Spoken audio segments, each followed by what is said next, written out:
Good morning, Polynikes here with another Infinity Battle Report. It's been a long time since I've done one. I've moved to a new place, got some family involved, so it's hard to find the time to sit by myself and do one of these things.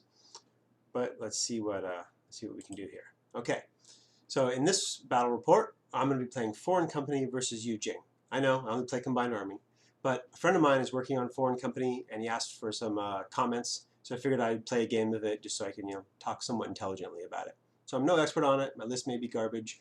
I may forget to use some of my tools, but here we go. I'm going to be playing Capture and Protect. Right? This is the mission where you have to capture the beacon. You don't need specialists. You just walk up to it and you can pick it up. You walk around with it. You do want your data tracker to have it for 2 extra points. And if possible, get it back to your own zone for 1 point. And then preventing your enemy from getting it is 3. So everybody starts with 3 and kind of just has 3 for most of the game until it gets captured. And there's one classified with 1 or possibly 2. The intel for this, intel com up here, provisions, means that if you have the right icon, which is the little gear, I believe, for this one, that you get an extra point as long as you have less than 10. And deployment, yeah, normal deployment zones. The beacons are in the center of each deployment zone, 12 inches out, right there. Okay, lists. So this is my list. We're playing limited insertion, so we have 10 guys. I'm a couple points under, as you see. But we have Hannibal, Valkyrie, an orc with an HMG, just to get a burst 5 shooter in that link, and Laxmay in there. And then Senior Massacre. Senior Massacre is great. Laxmay I think is a little bit subpar. It occurred to me a little bit after this list that you could take an orc with a tin bot. So Laxmay in the link with the tin bot throwing Maestro would actually be a lot better. But I took an HMG instead of, like, the tin bot would be a multi-rifle, I believe, something like that. All right, then I've got a Harris of Bolts. I've always been a fan of bolts, and the new changes of them are even better. So we've got 2 boarding shotguns, one of which is an assault hacker. I know it's a whip 12 assault hacker, but you can throw carbonite when you need to, so you're on 15s. You have BTS 6, he's fine. It gives you drop bears, e-maulers, and your missile launcher shotgun. And then we got our total reaction bot and a clockmaker to try and fix him and or fix the link as necessary. Some people like get immobilized or glued or something like that. I generally love engineers, so I have one on my list. Definitely could have been a doctor, but I generally prefer engineers. This is my opponent's list, right? Obviously, some bit of it will be secret info, but this is what we got. Ada Swanson, the Spec Ops guy with his mad traps, 2 Zhanshi, one of which is the lieutenants, Mr. Cockrum with his combi rifle emitter, yeah, and he's a mine layer with those e-maulers, which is pretty nice for defending things. And he's taken the Guija. In limited insertion, it's a great place for it. It's a vanilla tag, but there's nothing wrong with that. It's big. It's got a multi-HMG. You can take some punishment. It's fine. And he's got the Pangolin total reaction. I do like the baggage bot total reaction. I've used it quite a bit. It's got a couple points of armor, which make it a little more resilient than you might think. If you're guarding close angles with it, like around the objective for this, it's great. And will actually do possibly better than the regular TR bot. Rushi, and then he's got a assault hacker and a killer hacker, and then a slave drone, whatever they call their slave drones, for Mr. Cockrum, because he's an engineer. The only thing that I don't terribly like about this list is there's no regular hacker in it to upgrade Rushi, and there's no smoke to drop for Rushi, which my opponent noticed that kind of while he was deploying. He's like, oh, I don't have any smoke. So Rushi's not going to be as effective as it could be. Okay, so I lose the lieutenant role. My opponent chooses to go first, mainly because he's got a tag and he wants to use it. This mission is kind of better going second, but he decided to go first, so of course I make him deploy first. This is the board. This is the side that I end up deploying on. Give you a little look there from my side, and we'll take a look at the other side. Well, first, a couple things about the board. These yellow structures, the Cafe Bustelo Coffee Industrial Complex, are buildings. The roofs come off. You can go inside, all that stuff. The walkways between them, like this one here, is not a building. So you can see under it, walk under it, all that kind of stuff.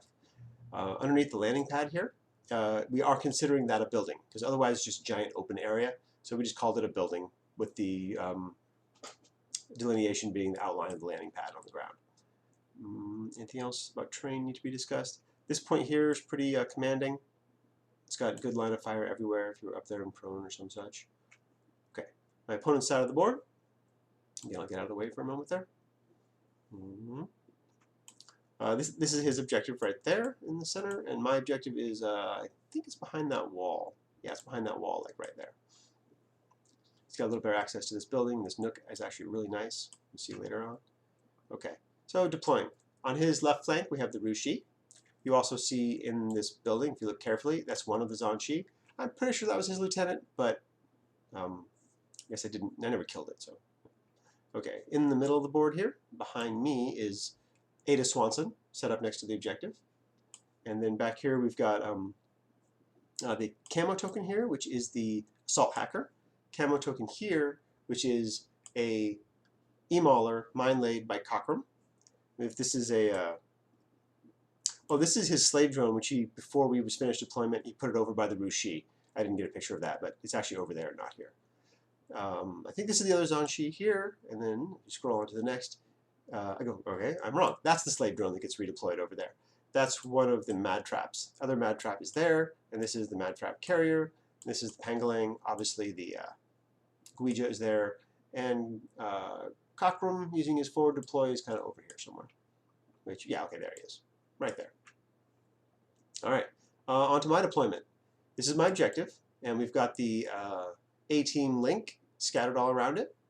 Of course, I'm proxying everything here, except for the orc, because I don't have Soldiers of Fortune yet. But this is Laxmay, the hacker. This is Senorita Massacre. This is Hannibal. This is a multi-marksman. This is a Valkyrie, who will be my data tracker. I just, before I played this game, realized that she is not a heavy infantry. She's a warband, despite being, total immune, armor 3, BTS 3, 2 wounds. That's really powerful, because you can't be hacked, you can't be shut down, so you can operate inside enemy hacking zones and chopping things up. It's great. She's wonderful. And this is the Orc HMG shooter over there. This is my Palbot, slave drone, whatever these guys call theirs. And then on my right flank, we have the engineer, who's down here. I don't know where the Sierra drone bot's going to go. It's going to be my reserve, so that's why these kind of spread out. Also, I have Sabotage as my highly classified, which is the garbage truck the Rushi is behind that's straight that way. So that's why the engineer is also over there, because he may get across the board to do that. So up on top here, we have the bolt with a missile launcher. Inside the room, we've got the Harris bolt there, and then right about here behind a table, which I think I have a picture of, yeah, is the assault hacker. He is standing up, kind of looking out that way, because I don't think anything's really going to come there, based on his deployment, and my missile launcher up on top. So if it does, he would have to split his burst, or just take a free shotgun if he was close enough, or whatever. He is standing there. Okay, and this is the camo token, which is the Cyber mine laid by Laxmay. Not a great piece of equipment, but you have it, mine layer, may as well put it out. Could stop his tag, or at least slow it down. Okay. Oh, and this is his reserve, which is the Kenren holo projector. Of course, I don't know it, but I did assume it. This one here is the correct one. And he has it deployed as the boarding shotgun. Of course, we don't know what it is, right? Holo projector, you can use 1 and 2, so it could be something else. But right now it's the boarding shotgun. And my reserve is the Sierra drone bot. This is a pretty good position, because it's looking straight at where the Rushi could come around, and I'll be way in its bad range bracket, and good for me. But I don't have cover from that direction, so I'm not up against that wall. I do have cover on my left here, which is where I may get line of fire to the tag, depending what happens over there. So the cover from there is more important, I thought. And I don't, yeah.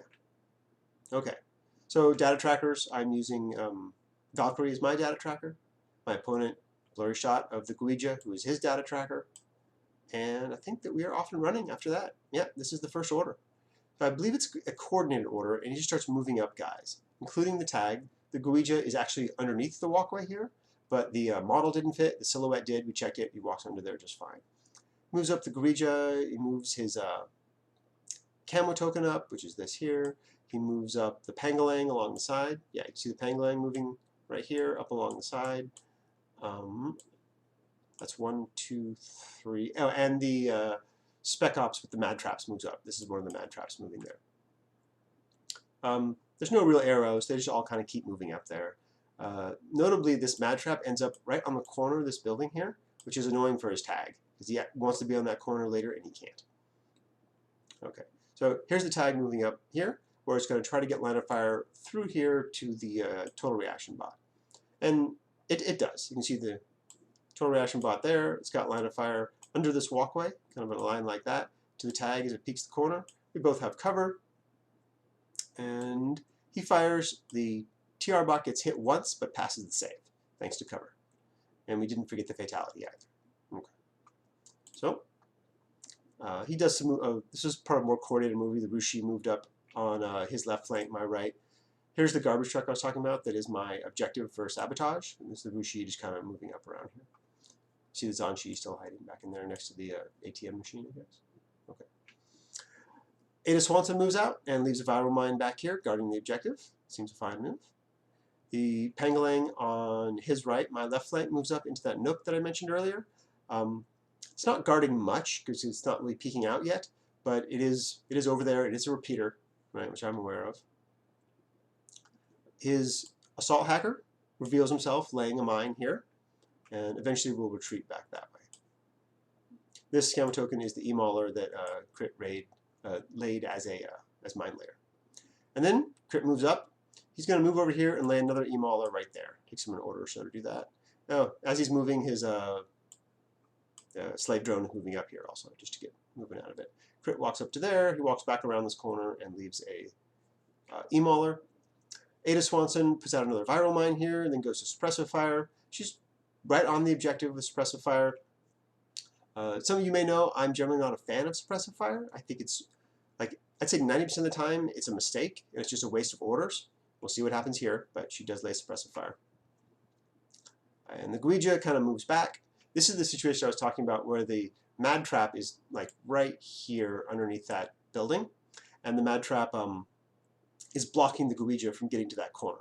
So he is in this position, but he's not going to have cover from over here because he can't get up against the building.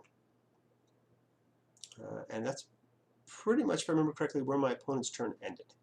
Not a lot of decisions on my part in that time. I just, the TR bot obviously fired.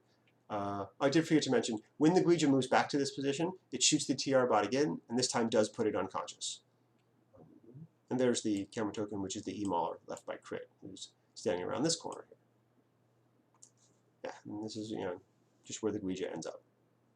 And you can see some other ending positions. Here's, again, the Guija is not on top of the ladder, it's below, and there's the Mad Trap kind of blocking its position. There's the assault hacker back here who's retreated, and the Spec Ops controlling the Mad Trap. Okay. So then, so more moving up. Actually, this is an important part. His Rushi moves up behind this Hollow Echo and just kind of positions itself right there. Again, it doesn't want to come out because it would face the TR bot and possibly the Bolt missile launcher at the same time, if it came out too far. Okay. Now we're on to my first turn. The A team is activating. Hannibal is remaining the link leader, kind of because I had to maintain coherency. I didn't set up the link perfectly. I don't play links a lot, so yeah, I definitely found the link cumbersome to move around during this game.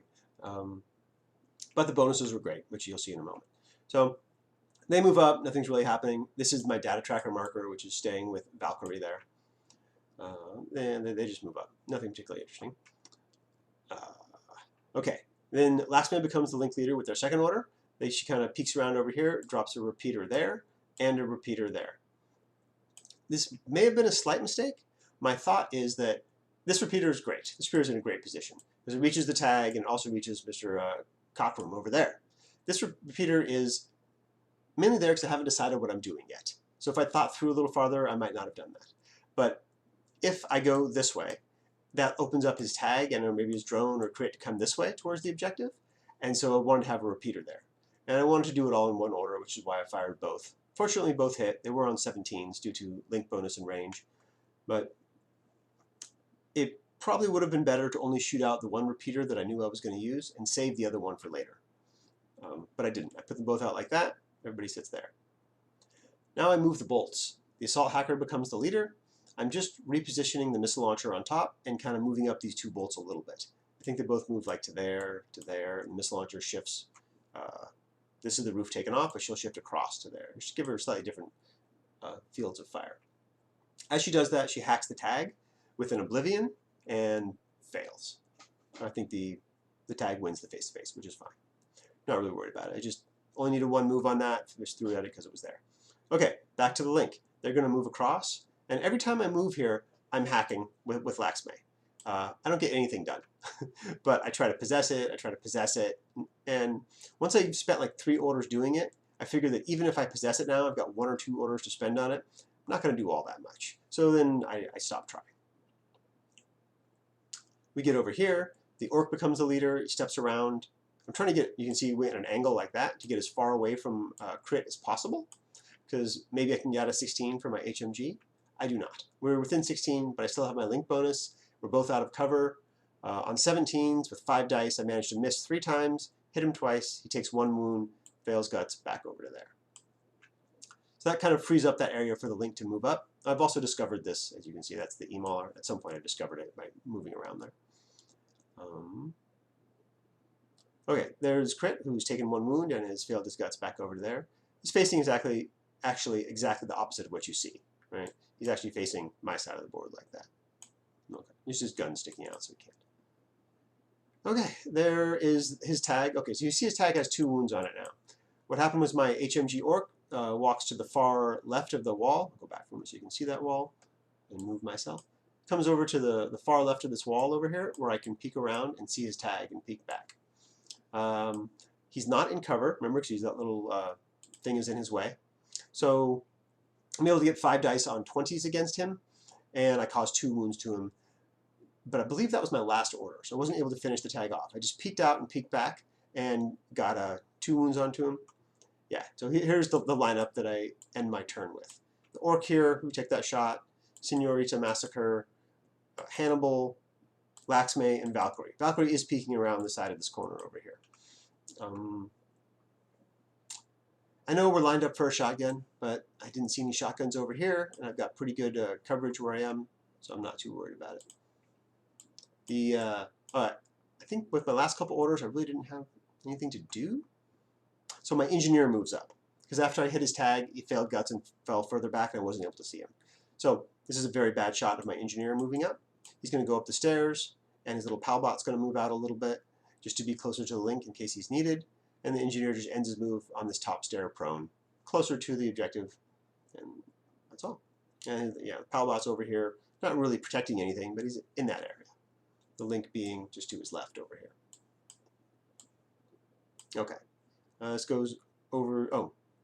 So here is Ada, and first thing she does, which makes sense, is shoot the repeater, right? So let's note that she didn't use her suppressive fire, and she now breaks her suppressive fire to shoot at this repeater. Shoots it with her SMGs, gets 3 hits, and it saves, which is just kind of ridiculous, but it does. She shoots it again and it's destroyed, so it's not a big deal. Then his Pangolin moves into this corner over here. This is another great attack. Well, the Pangolin's not attacking, right? It just moves into the corner. Putting it in repeater range of my bolt. So his hacker then activates and immobilizes the bolt. Which allows the Guija to step out over here. Seeing me, I reset successfully. He shoots me with his multi-HMG and puts the bolt unconscious and breaks my link. Link's broken now. Tag steps around again. You can see this is the silhouette we're using because the tag's over there and doesn't really fit under this. He gains line of fire to Valkyrie here. I go for a gutsy shotgun on him, figuring he's got 1 wound left if I get a lucky hit and kill him. Then Crit has to come around the corner over here to try and fix him, and again, I can take shots at him. However, that's not what happens. And Valkyrie takes a burst from the multi-HMG, takes 1 wound, and fails her guts over to there. And Crit then does move a little bit. No, I'm sorry, this is a Mad Trap. The Mad Trap guy moves up and positions both his Mad Traps. He does the fling out where he moves a little bit and they move a lot. They end up outside of 8 of him, doesn't really matter, because he then sets them and they're in standby. The other one is in this corner now, so that if the tag wants to step over here, he can. And the Mad Trap is set up in that corner. So the tag then goes to suppressive fire, covering this whole area over here. He didn't get a lot done this turn. Killed my orc, right? Put a wound on Valkyrie, both of which are good things. But he didn't really press forward. He's not getting nearer to my objective pretty much at all. Pangolin then moves over, so now it is covering through that line right there if I try to advance. And it's back to me. First thing I do is reform the link on these 4. Hannibal's the link leader again. And then I think a long time about this attack and what I want to do. Yeah, that was a little preview. I decided to go with the bolts, but looking at the board, the tag is over here, and that's not really a problem because I have Senorita Massacre with her Eclipse grenades. Right? I can chuck Eclipse grenades all over the place and walk right up to him. So Suppression Fire will do nothing, right? And then I'll trigger his arrow, walk into close combat with him with, you know, maybe a bunch of Link members, maybe just Senior Massacre is probably sufficient, or maybe just Valkyrie and just hack the tag apart. The problem with that is that there are at least 2 mines I have to go through to do that, and that will take a lot of orders. I have one discovered. I don't have the other one discovered. There is a hacker over there. The only one of us that's hackable now, I guess, is Laxmane, who can hack back. But there's a lot of interference stuff there, even though I think that I can get in there and do it. So after thinking about it for a long time, I decided to go with the bolts. I'm staring at one hollow echo, like straight down from the top. I'm pretty sure he didn't set up the real one in line of fire of my missile launcher, so I do a long scale climb to put the bolt missile launcher on the ground. He does not arrow, so yes, it was not the real one. Then the bolts start moving out. The one with drop bears becomes the link leader. Get a little protection over here, throwing a drop bear actually through the doorway there, another drop bear there. The bolt misses both though, so they're actually, drop bears do not go down. And the bolt team starts moving out. They move up to here. Here you see Ada not facing me. Facing is kind of like that. She fails like, I think, 2 turn to face dodges as we move up. So bolts move up. I put the missile launcher over here. I bring the hacker up to here. Yeah, hacker up to here as the link leader. And we get this shot right here. Into this hollow echo, bursting onto Rushi. I'm outside of 8, so it's 3 dice on 10s. -3 for cover, no other modifiers. Bolts are bliss skill 13. And I'm in a link of 3, so I get +1 burst. Yeah, that works. I get 1 hit, actually, which puts Rushi unconscious and cancels the hollow echo. So now there's only this one and this one left. You may be thinking back to the army list and thinking that this is an assault killer hacker. Maybe you should have killer hacked the bolt. I thought so too, when I found out later on. I was like, I don't know. I mean, you could have ended all this mess just by killer hacking me. But he doesn't. In case it is the killer hacker, though, I'm keeping my bolt hacker the link leader during this whole time. Because it's shooting its link leader. I know the token looks like it's next to the missile launcher. But no, it's the hacker. So, having taken out Rushi and covered that, I then, with the next move, this is 2 parts about the move is important. The bolt missile launcher goes over here and is kind of in this doorway. It's looking down through here, which is where the slave drone has to move to fix the Rushi. So if the slave drone moves out, I'll shoot it with a missile. It may or may not dodge. It's kind of irrelevant because if the missile lands, I'll get the 3 hits on the Rushi. So even if he fixes it, it'll take like 2 or 3 more wounds. So that really makes it almost impossible for him to fix it without dealing with this first. And the assault hacker moves over to here, slides up around the side here to see, yeah, there's Rushi unconscious, to see Ada in the rear. You can see her facing markings like that. So I peek around the corner, she gets a turn to face dodge, I fire the shotgun, I'm +6, -6, she has cover from this little thing sticks out, and her mimetism, so I'm 3 dice on 13s. I whiff completely, and she makes her turn to face dodge, so she's facing me. We fire again. This time I hit her twice, which is why the mine went away, but she makes both armor saves. I'm down to like 2 orders left on this. So I fire again, and this time she hits me and kills me with her with her submachine gun. So that breaks the link, right? The Harris leader is over here. I could reform it, but it's not really worth it anymore. And I'm down to 1 order. So what I do is the Harris leader just runs out here in the open, so I can get her in the open also. And this time I finally do put her down with actually a crit on a 16. His facing is like that, like that. The point of his facing is that if you come around this corner wall, he sees on that side as well as on the other side. I made that clear with my opponent. And there's the viral mine that she left over there, and she's now in her seed state embryo. And that's the end of my turn. That took me probably 3 more orders than I was hoping it would, because I really wanted to do some rearrangement of my link on the other side, but I didn't, and they're just, as the turn started, in the same place, though they are linked now. So, yeah, there's the final situation. She's unconscious, the bolt's unconscious. Okay. And so it goes to my opponent's 3rd turn now. And keep in mind that, well, I have killed, I think, 2 guys by now. He's killed about the same. and I'm over on his side of the board, he's not over on mine. So he's like not really near my objective. The tag comes around the corner to get a shot on this guy. He's within 16. The tag has to come like to here to get the shot. I fire back with my shotgun on AP rounds, and I win. And I put the tag unconscious. The tag was 4 dice on 14s, no modifiers. I was 1 die on a 13, no modifiers, because in the open, my 0 range. You can see the tag over there. There it is, coming up for the shot. And there you can see the unconscious marker on the tag. So having failed that, my opponent then wants to bring the Canran around over here. He re-hollows, kind of peeks around the corner for the shot there against the missile launcher. The bolt missile launcher also has a light shotgun. So she fires that and finds out that 8 is like here. So I'm just out of 8. Fortunately for me, we push on the dice rolls. Are both best rolls a 6 and nothing happens. That's great for me because this is his last turn. Every order that he spends on this is just keeping him farther away from the objective. So he tries another shot, and now that I know I'm over 8, I declare a dodge. And I managed to do the dodge and then tuck back in here farther to be in cover this time, which I was not when the engagement started. I think he does not try that again. He doesn't try the shot again. He's basically getting very low in orders and has realized he doesn't have enough to get all the way across to the objective. He does data scan my unconscious guy from here, just through that. So he gets his classified there. And then he goes over to, that's just all the same thing happening. I think that was him getting the classified. Okay. Crit walks across the board over here, takes him like 2 orders to do it, gets over to the tag.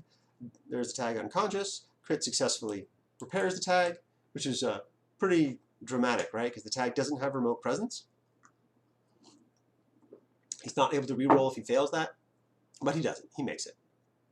And again, he thinks about going on suppression fire. He's got 1 command token left. He could set both of these guys on suppression fire and maybe the Zanshi or something. And then we'll talk about it a little bit. And I'm like, you understand, I'm just going to throw 0-vis smoke over everything. And that's not going to do anything. And he's like, oh, yeah. So he does not set suppressive fire. I don't remember what he does do. This guy sets the hollow echoes on his own on the beginning of my turn for no penalty there. So that's the last thing that happens in his turn. Then it goes over to me. And I'm looking at what's going on here. I've got my full link kind of upper left in this picture. And then my full link minus the bullet. And I see that the threats that are actually keeping me from the objective are the E-mauler that I may have to walk past. The other mine, which is like over here, that might be close enough to threaten me. Turns out not to be. We'll get to that. And this viral mine here, which is obviously covering the objective. So our handy bioimmune bolt right here runs around the corner over here in the open. I really just want to trigger the mine, right? It's not too important what happens over here, but I take the shotgun shot onto both of them. Well, I guess it impacts the Guija here and clips crit there.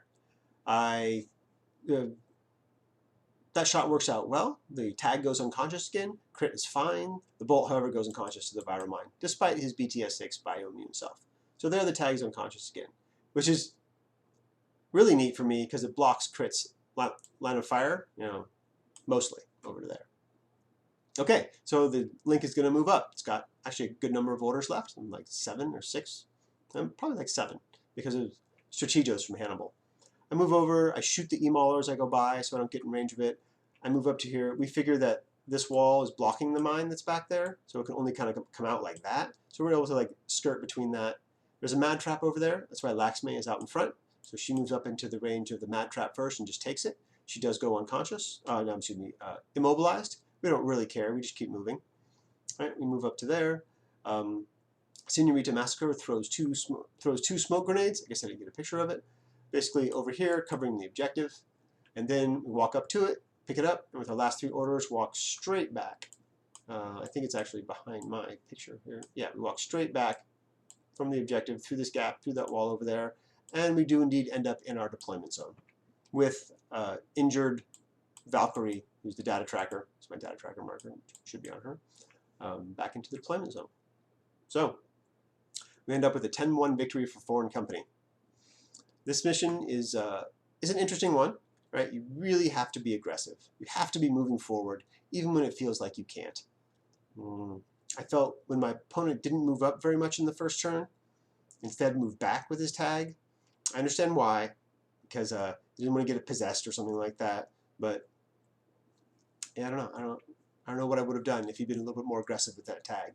He might have been able to get a first turn attack on my link when we get back to the. If you look back at the diagram where my link was deployed, he could have come around and engaged the orc for sure. Possibly not in good range, possibly in good range, but definitely in cover. And if he had done all that right there, that might have been a lot different because he would have pinned that whole link down. At least I think. Or maybe he could have moved up with his assault hacker. Just moving up somehow probably needed to be done a lot more than he did. But that's the end of the game. Foreign Company, I enjoyed playing it. I really like Senior Massacre. It's one of my favorite models there, favorite characters there, I guess. Yeah, hope you enjoyed the battle report, and I'll try to be less than 2 months before I do another one. All right, thanks for watching.